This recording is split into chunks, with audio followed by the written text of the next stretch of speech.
SEG stands for Silicone Edge Graphics, a pristine display of your logo or message to be viewed in its entirety. SEG displays provide a smooth, clean look that is sure to attract attention.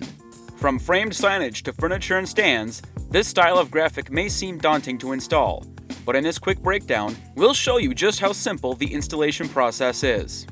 First, lay your frame on a clean, flat surface. For rectangular frames, lay the graphic out and start installing one of the corners. Fold the silicone material into the channel that resides on the edge of the frame. Press the graphic in to create a firm and tight hold.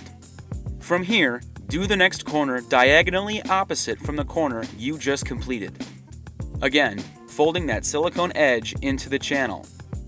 Repeat this process for the remaining corners.